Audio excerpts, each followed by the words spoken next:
Cette vidéo est sponsorisée par Card Market, le meilleur site pour acheter et vendre vos cartes. L'autre jour, j'ai fait une vidéo pour vous dire ce que vous n'avez pas le droit de faire en commandeur, mais que vous pouvez faire quand même, et inversement, ce que vous pouvez faire et qui est mal vu, donc ce qui est une question de morale. Évidemment, cette partie-là est beaucoup plus subjective, donc c'est normal que beaucoup n'aient pas été d'accord avec certaines choses. Il y a un truc en particulier qui a divisé, ça m'a pas mal surpris, mais à bien y réfléchir, c'est normal. C'est le fait de rappeler à ses adversaires les informations publiques. Il y a plusieurs d'entre vous qui n'étaient pas d'accord sur l'exemple que je donnais, donc c'était moi qui attaquais un adversaire avec pas mal de créatures.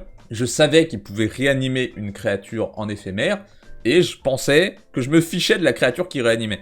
Et là, il réanime depuis son cimetière un ange qui détruit toutes les créatures engagées, nullifiant totalement mon attaque. Moi, ma take, c'était que si vous voyez votre adversaire faire quelque chose uniquement parce qu'il n'a pas connaissance d'informations publiques, alors vous devriez lui rappeler. Il y a évidemment des gens qui étaient d'accord avec ça, et puis il y en a d'autres qui disent « Non, c'est de ta faute, t'avais qu'à regarder son cimetière si tu sais qu'il peut réanimer quelque chose en éphémère. » J'ai d'abord trouvé ça irréaliste que vous demandiez ça, et je vais revenir dessus, mais j'en suis venu à la conclusion qu'en fait on avait tous une limite différente aux erreurs qu'on permet à nos adversaires. Le commandeur, c'est à peu près le seul format où on peut revenir sur ce qu'on fait, où les adversaires te disent « Ouais, c'est bon, si tu veux t'annules ça ». C'est quelque chose qui arrive souvent en partie, enfin peut-être pas dans votre playgroup, mais moi qui joue en ligne avec plein de gens différents, je sais que ça arrive très souvent. Et c'est vrai que j'ai remarqué que les gens ont des limites très différentes aux actions sur lesquelles ils permettent à leurs adversaires de revenir. Pas plus tard qu'hier, je jouais avec des gens sur mon Discord, je vous invite à le rejoindre d'ailleurs si vous voulez jouer en ligne. Il y a un de mes adversaires qui lance son commandant Morophon, il cite le type de créature Guivre, et il avait sur son champ de bataille un enchantement qui permet à tous ses sorts de se lancer pour un mana de chaque couleur, ce qui veut dire qu'il pouvait lancer toutes ses Guivres gratuitement. Du coup, il joue une Guivre du massacre gratuitement, et là il y a un autre adversaire qui dit que s'il s'était rendu compte qu'il pouvait jouer des Guivres gratuitement, il aurait contré son commandant. Et là, le joueur de Morophon, il dit « Ah bah si tu veux, je reviens en arrière et tu peux me contrer Morophon. » Et là, je me dis « Ah ouais, sympa le gars, moi j'aurais pas permis ça. » Parce que quand même, c'était un enchantement qui était sur le champ de bataille, à la vue de tous. Je trouve que le cas est encore plus extrême que la carte au cimetière de mon exemple. Mais au fond, c'est pareil, c'était une information publique, il y a un joueur qui en avait pas connaissance, et donc, j'apprécie qu'il ait pu revenir en arrière pour jouer avec toutes les informations auxquelles il a accès. Je pense que la plupart des gens n'auraient pas permis à l'adversaire de revenir en arrière, surtout si c'est pour se faire contrer son commandant. Mais il y a beaucoup d'actions où au contraire, la plupart des gens vont permettre qu'on vienne en arrière. Le truc le plus basique, c'est mal engager son mana. Quand quelqu'un dit « Oh zut, j'ai engagé mon île alors que j'en avais pas besoin », les joueurs vont lui permettre de désengager son île et engager un autre terrain à la place. Ça n'a rien à voir avec les informations publiques, mais c'est, je pense, l'erreur la plus commune où on permet de revenir en arrière. Un cas très fréquent aussi, c'est j'attaque. Oh bah je bloque. Ouais, mais ma créature a piétinement. Ah bah je bloque pas alors. Il y a le même cas avec le contact mortel, j'attaque, bah je bloque avec le contact mortel. Ah, j'attaque pas alors. Là c'est pareil, c'est juste des informations publiques, c'est des créatures sur le champ de bataille en plus. Il y a juste à lire la carte, tu vois, piétinement, contact mortel, j'attaque ou je bloque pas. Je pense que mon cas avec la carte qui sort d'un cimetière est pas tellement différent, puisque c'était une carte qui était même pas sur le champ de bataille, je pouvais pas la voir. Alors oui, ça coûte rien de regarder les cartes avant d'attaquer ou de bloquer, mais faites pas semblant quoi, on a la flemme. On va pas, à chaque fois qu'on prend une décision, regarder tous les permanents sur le champ de bataille, c'est irréaliste. Le commandeur, c'est à 4 joueurs, vous avez 3 adversaires, 3 cimetières, 3 boards. On peut pas tout retenir et on peut pas tout vérifier à chaque fois. C'est pas réaliste. Donc si je demande aux gens de rappeler les informations publiques importantes, c'est pas parce que j'ai la flemme. C'est parce que si le gameplay optimal c'est de relire chaque carte sur le champ de bataille à chaque fois qu'on prend une décision, regarder les cimetières de chaque joueur à chaque fois qu'on prend une décision, alors les parties sont infinies, ça prend du temps à tout le monde. Ça fait juste gagner du temps si vous rappelez les informations publiques et que vous permettez aux gens de revenir en arrière. Ça peut paraître absurde parce qu'on dit le joueur a fait une erreur, c'est de sa faute, sauf que le joueur, à la base, c'est quelqu'un qui voulait vous faire gagner du temps. C'est peut-être même un joueur qui vous a fait confiance, qui s'est dit « Ok, je vais pas regarder ton cimetière, tu m'aurais prévenu si t'avais une créature importante dedans. Si je meule 5 cartes d'un coup et que je vous dis « Alors je meule 7 cartes, 7 cartes, 7 cartes, Moment's Peace et 7 cartes », vous allez pas forcément retenir que j'ai Moment's Peace au cimetière. C'est pour ça que je vais vous le rappeler plus tard pendant votre tour, avant votre phase d'attaque.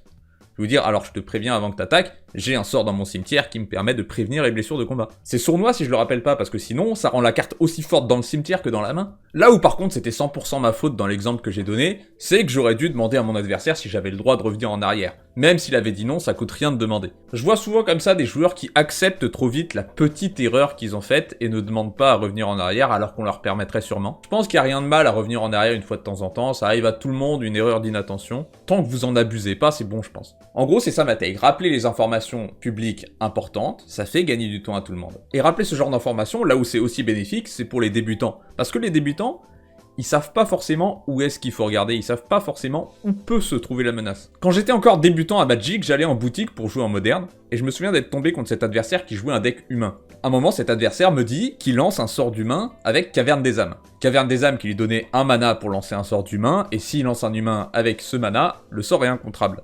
Donc moi, bêtement, je lui dis que je lance une fuite de mana sur son humain, et qu'est-ce qu'il me dit? Il me dit, ok. Ensuite, son humain arrive sur le champ de bataille, ça déclenche un de ses effets, et moi, je suis là, je me demande, mais attends, qu'est-ce que j'ai pas compris? Il m'a pas empêché de le faire parce que j'avais le droit de lancer un contre-sort sur un sort incontrable. Il voyait bien que j'étais débutant, mais il avait pas envie de m'expliquer ce que faisait Caverne des âmes, et vous pourriez vous dire, mais pourquoi t'as pas demandé ce que faisait Caverne des âmes? Eh ben, ça m'était juste pas venu à l'esprit qu'un terrain pouvait rendre un sort incontrable. À l'époque, c'est pas quelque chose qui a effleuré mon esprit que c'était seulement possible. Par la suite, je suis tombé contre d'autres adversaires qui, même en moderne, qui est un format compétitif, me permettaient de reprendre mes erreurs parce que je débutais. Donc ça, c'est deux arguments qui, je l'espère, parleront à tout le monde. J'en ai encore un qui est beaucoup plus subjectif, et là, je peux plus parler au nom de tout le monde puisque c'est la manière dont je souhaite gagner mes parties. D'ailleurs, j'aimerais que vous me disiez, vous, en commentaire, ce qui est important pour vous quand vous jouez en Commander. Alors, je veux m'amuser, évidemment, mais comment est-ce qu'on s'amuse? Premier point pour moi, vivre des actions mémorables. Je veux vivre des moments en Commander dont je vais me souvenir, que je pourrais raconter oh, je me souviens la fois où j'ai tué avec telle carte. Et je vais sacrifier toutes mes créatures et tous mes terrains au Grand Gargadon. Oh, je me souviens la fois où il s'est passé ça, où j'ai révélé un sort du dessus de ma bibliothèque. Je veux que les moments soient mémorables, c'est pour ça que j'ai pas envie de gagner avec des cartes ennuyeuses. J'aime pas les moments où c'est je joue ça, j'ai gagné, et tout le monde dit ok, et c'est pas impressionnant ou mémorable. Le deuxième point qui est très important pour moi, c'est que j'ai envie de bien jouer. J'ai envie de ressentir que j'ai gagné parce que j'ai mieux joué que mes adversaires. C'est encore une fois pour ça que j'aime pas les cartes trop fortes, parce que j'ai pas envie d'avoir l'impression que j'ai gagné parce que mon deck avait de meilleures cartes. Encore gagner parce que mon deck est mieux construit peut-être, mais je préfère gagner parce que j'ai mieux joué quand même. Et quand un adversaire m'attaque et que je bloque avec une 1-1 contact mortel juste parce qu'il l'avait pas vu, j'ai pas mieux joué que lui. C'est ça que je veux dire, c'est que se rappeler de toutes les informations qu'il y a dans une game de Commander, c'est pas bien joué. C'est juste de la mémoire, c'est juste être attentif, et oui, c'est une qualité. Et ça va quand même vous servir, même si on rappelle toutes les informations publiques. Mais pour moi, c'est pas ça qui fait un bon joueur de Magic. Je considère pas que j'ai bien joué si je retiens tout ce qui se passe dans la partie. C'est pour ça que le plus souvent possible, je vais rappeler à mes adversaires ce que j'ai sur le champ de bataille. Je vais peut-être leur désigner les menaces, leur rappeler ce que font mes cartes parce que je joue des cartes assez obscures parfois, leur rappeler ce que je peux faire parce que parfois je joue des decks très compliqués. J'ai juste envie que mes adversaires aient toutes les informations qu'ils ont à leur disposition.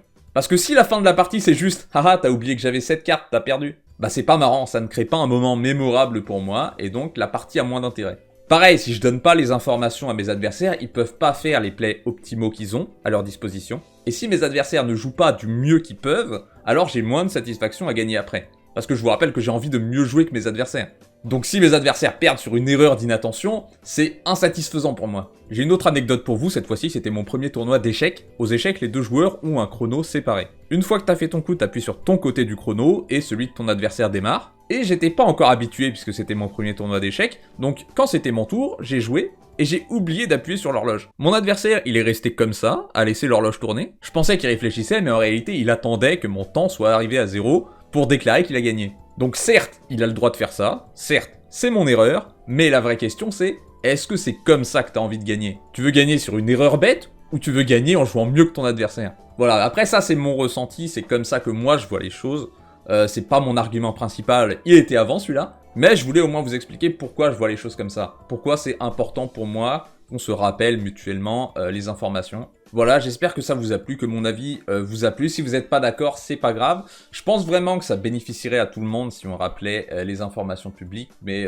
je peux comprendre. En tout cas, ça m'a plu que vous soyez pas tous d'accord avec moi. C'est trop facile de faire une vidéo et de dire des choses avec lesquelles tout le monde est d'accord, et ça n'a pas d'intérêt. Donc c'est sympa de donner mon avis plus détaillé comme ça. Voilà, c'est tout. Merci aux membres qui soutiennent la chaîne. Songez vous-même à devenir membre si vous voulez que je vous construise un deck, que j'améliore un deck, ou si vous voulez me soutenir. Rejoignez le Discord, le lien est en description, et je vous dis à bientôt, abonnez-vous, ciao!